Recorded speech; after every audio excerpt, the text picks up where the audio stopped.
ஆண்டவரும் உலக ரட்சகருமாம் இயேசு கிறிஸ்துவின் ஈடு இணையற்ற நாமத்தில் அருமையான தூத்துக்குடியின் ஆசிரியர் திருமணத்தில் அனைத்து திருச்சின்பிள்ளைகளுக்கும் அனைத்து குரு சகோதரர்களுக்கும் வாழ்த்துக்களையும் ஆசைகளையும் கூறிக்கொள்கிறேன்.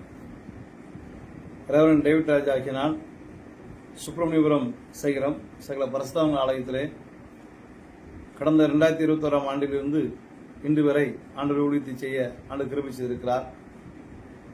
இந்த திருச்சபை ஒரு ஆசீர்வாதமான ஒரு திருச்சபை. இந்த திருச்சபைக்கு வந்த பின்பு ஆண்டவர் எனக்கு பல்வேறு விதமான ஊழிய பாதையை மேன்மைகளை கொடுத்திருக்கிறார்.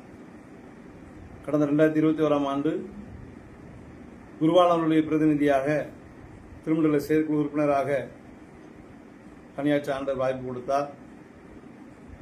2023 ஆண்டு திருமண்டல பொருளாளராக 2023 டிசம்பரிலிருந்து பணி செய்ய ஆண்டவர் வாய்ப்பு கொடுத்தார்.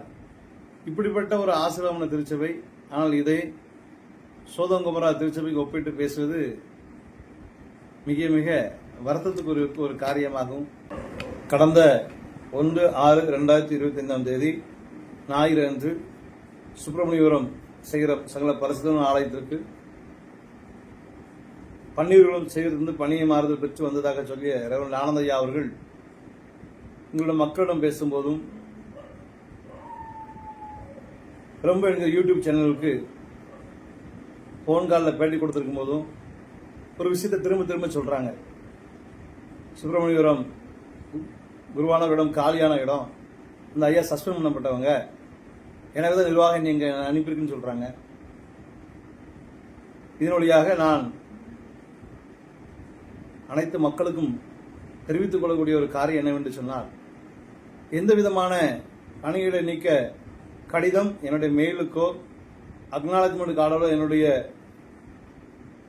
கரத்துக்கோ இதுவரைக்கும் வந்து சேரவில்லை. 4 பேர் பெயரை reverend David Raj, reverend Livingston, reverend Harris, reverend Robin Jeyapiraj என்று சொல்லி 4 பேர் பெயர்களை ஒரு கடிதத்தில் அச்சடித்து அவர்கள் பணியிட நீக்கம் செய்யப்பட்டதாக வலைதளத்தில் தான் நாங்கள் பார்த்தோம். இதுதான் உண்மை.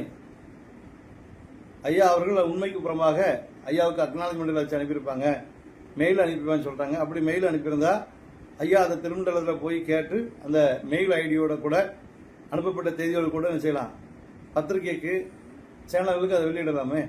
கூறியது போல எந்த விதமான சஸ்பெண்ட் ஆர்டர் என்னுடைய கரத்துக்கோ தனிப்பட்ட வகையில் வந்து சேரவில்லை என்பதை மீண்டும் நான் தெரிவித்துக் கொள்கிறேன். கடந்த மே மாதம் 8/5/2025 அன்று நமது திருமண்டலத்திலே குருவானவர்கள் பணி மாற்றம் நடைபெறுவதாக ஒரு தகவல் வந்தது. அதன் அடிப்படையிலே பொறுப்பில் இருக்கிற நீதிபதி ஐயாவிடம் வந்து சந்தித்து